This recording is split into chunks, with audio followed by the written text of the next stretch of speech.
Okay, guys. So I was thinking, what is more iconic and yet eye rolling than you start in a tavern, right? Uh, yeah.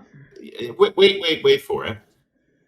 In the games that we've played, we've put together enough shenanigans and circumstances, the Mm-hmm. knife fight, the dancing, the hot wing contest, the beer chugging, the preposterous escort mission of the nobles who are out for a real experience. I think if we were to put together some of these things and, play up the trope, but actually for players and for DMs, give them a tool set to work on, you meet in a tavern. But why would that be interesting? And like give them some stuff that's really easy to do and pretty fun because it goes haywire anytime dice touch it. Mm-hmm. So, Jared, I think the idea here is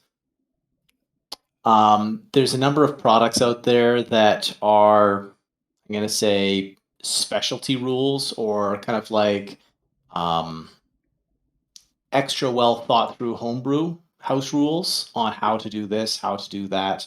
And so, is this kind of the idea? Is building a product that would have a set of um, more defined rules and interactions for being inside a tavern? I don't think that home brewing is actually the way to go here. I think that using the actual rules just as they are, but simply introducing here's a thing that people can interact with. Here's a Mm-hmm. set of hooks and ideas and everything from like interruptions, who comes through the door like Kramer to change the dynamic of the bar, what Mm-hmm. kinds of bar games and contests could be going on. And I think it matters because a pub is a neat place where fighting can occur, but the game's about more than fighting, and there's a social environment here that people can tinker with and play with. And are you trying to nix a free drink off of the bartender, or are you trying to make friends with people in the corner who seem to have lots of coin, or what happens if somebody with a hat with too many feathers in it comes through the door and the whole place goes quiet? Who's the jackass that speaks up? I bet you it's the PCs. Mm-hmm. Obviously, I mean, anytime some jackass does something, it's usually the PCs. That's how D&D That's works. only because they've been cleverly prodded by the GM into speaking up. Let's face it, Clearly, that's where it always yeah, comes back to. Yeah. clearly they're working according to plan. So, Jared, Yeah. are you thinking this is more of like an ongoing setting thing, or as like something for a session zero? Well, I think that it would be a couple of ideas. So put together a bunch of stuff that could easily run in session zero. So a simple backdrop. And what's probably more important than like the place is the characters. So who's the bartender? Who's the server? Who are a couple of patrons? Mm-hmm. And that gives enough of a flexible framework for anybody to pick up and make it their own. But then like a toolkit, maybe some random tables or not so random tables, but like here are things that are going on or things that could happen. And I think, like you said, very much it's a session zero, but it's a session zero toolkit for like actually getting the players to begin exploring what they can do Mm-hmm. and give them that interaction piece because not everybody comes to their first session knowing why their characters are like buddy buddy or working together, and a shared experience in a pretty tame setting or not so tame. That's a way to start. Yeah, fair enough. Okay, so when you're building a character, for instance, they've got like some quick roll tables for some of the character development stuff. What is it, the flaw, the ideal, those kinds of Some of things. that kind of Yeah, thing. stuff in the So background. yeah. So would it be similar where we've got some quick roll tables for the server, and it turns out the server is attending the local university, just trying to scrape together some coin to pay for classes, and then the bartender actually is down on his luck and he's got some gambling debts, and that like so it would be some quick roll sort of not flavor, well, maybe flavor. I'm that- thinking it's much more agitator based. If I'm reading this right, like what are the things that are going to, when you meet in a tavern, what are the things that are going to get you moving right away? Yeah. So not things that you have to go, adding that depth to the NPCs. I think it would be valuable, but in my mind, it's what are the Happens. What's what's the thing comes you can. Yeah, exactly. What's the thing you can throw into the middle of the room? What's the thing that smashes to the roof and shatters in the middle of the tavern that suddenly gets everyone on their toes trying to figure out scrambling for safety or lunging to engage? What's that NPC that bursts through the door that is going to cause the characters to immediately find that bond with each other because there's a task in front of them? What is it that prevents the night out at the tavern from being, well, we had 3 ales each and some chicken wings and then went home? Exactly. Yeah. Exactly. Okay. Totally. And I think using basic skill checks, build in a couple of like simple tavern pub games, right? Straight up things just to begin for new players in particular, but just stuff they can do, right? Mhm. Some groups are really creative and all they need is a couple of cues and they make everything happen. But a couple of things that are like, it's fun, it's a little bit silly, and then the interrupters and a set of those things. Like, Yeah. what if somebody in the place, an NPC, is feeling like it's exactly as ho hum as it seems to be, and just throws like a coin purse into the middle of the room and says, "Last one standing takes that," and then a ball breaks out, right? Yeah. But he picks up, hits one of the players with a chair. Go roll initiative. Or Or even what if there's like somebody comes bursting through the door screaming, "Fire, fire!" and a whole bunch of the community members get up to leave, and then that guy and his buddies, the bandits, walk in and try to hold the place up for the coin that's left because everybody's out dealing with the distraction. that they I started.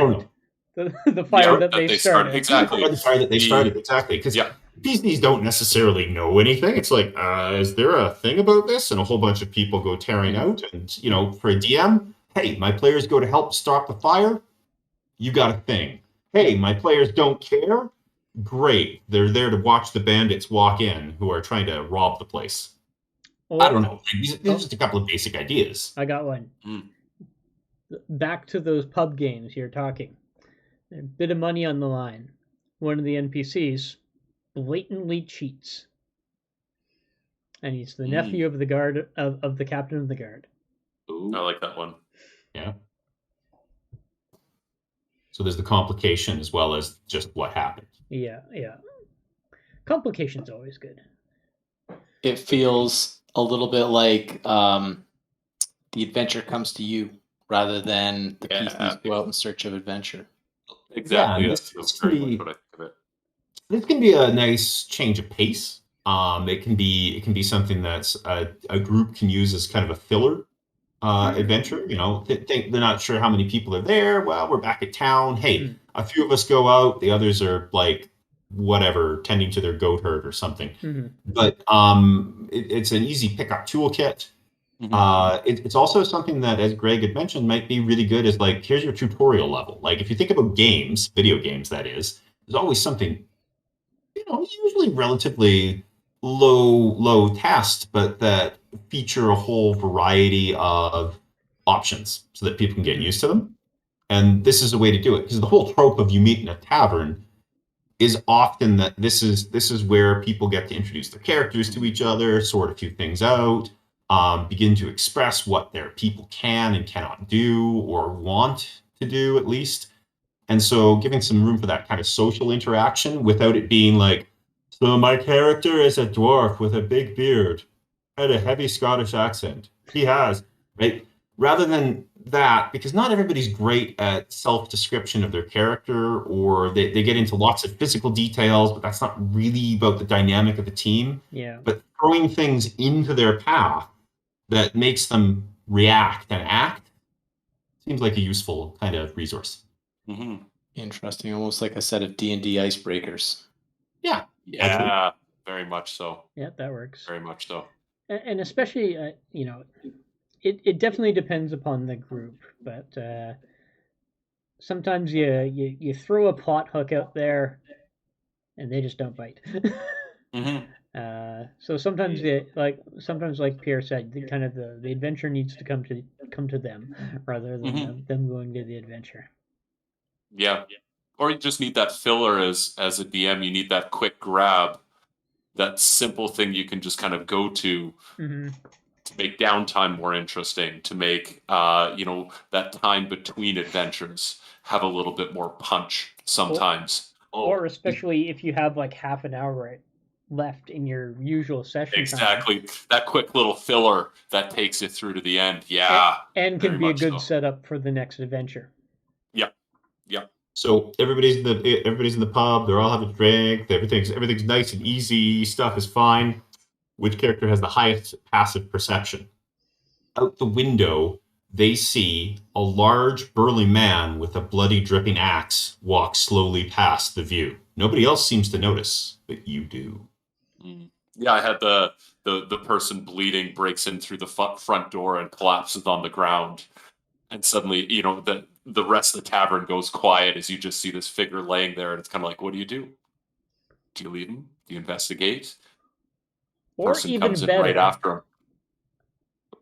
a man bursts into the room, dripping in blood, collapses on the floor, and none of the patrons react at all. Oh yeah. Oh yeah. There's something going on there. Yeah, and so like here's a set of tools, and each one of them could have all right, here you go, and there's a little bit, just enough to get a team started. Like boom, Yeah. here's a description, and so it's basically fodder for DMs and icebreakers, as you said, Pierre, for the party. Really a DM's toolkit to kind of take a really simple situation, a very basic trope, and just have it be something they can interact with in a way that's kind of interesting. Mm-hmm.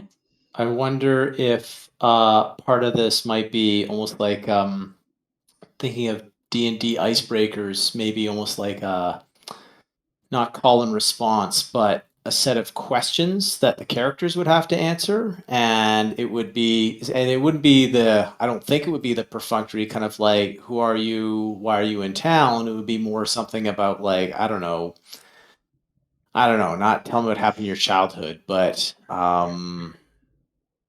questions. I'm drawing a blank on how to add more detail here, but the idea is a set of conversation prompts that where the characters would need to respond in a way that kind of elucidates and fills out their character. Yeah, I'm just wondering if that might be, if there might be a spot for that in there. Because it sounds like we've got some action-oriented stuff, and I'm just then wondering if we also want some more like character dialogue-oriented stuff. I guess it's all character stuff. Yeah, just giving the other people at the table a good sense of what each character's personality is at the start. Yeah, exactly. And the thing here would be a toolkit built to just be easy for anybody running the game to pick up and be like, well, yeah, I want to start with this, and then we'll throw a Mhm. curveball in. Or sometimes, and man, we've played this. We sit down somewhere and we create our own problem through the way that we interact, and a few unnecessary and tragic dice rolls. I don't know what you're talking about. We have the cleanest playthroughs I've ever seen as a group, and never run into any problems. flawless. Flawless every time. No one on the stream ever has terrible dice rolls. Never. Pierre. Consistently. Maybe Greg once in a while. Yeah. I'm going to eat the pie. Roll a dexterity check. 1. Stop my mouth. What's going on? The best was that one campaign when I was playing a halfling, and you got that feat that allows you to reroll once. It only happened once, and I forgot. But damn, did I roll a lot of 2s. But anyways. Yep. I like it. I think it's a great idea. I think it's a neat idea. Yeah. I think it's We'll come back to trying to workshop that a little bit more later. Oh, I've got notes. That's 'Cause I left good a lot of in that case stuff we there. forgot that we're recording this. Yeah. Well, in case, you I know, can clearly we put don't want to points into sit through the charisma. whole thing. Fair enough. All right. That's why I put all my points into intelligence there, Greg. As opposed to you making it your dumb stat. Touche. All right. Well, yeah, I think that that bears investigating, Jared. Okay. That was good. That's a good idea. Very good idea. All right. Cheers, everyone. All right. Till next time. Adios.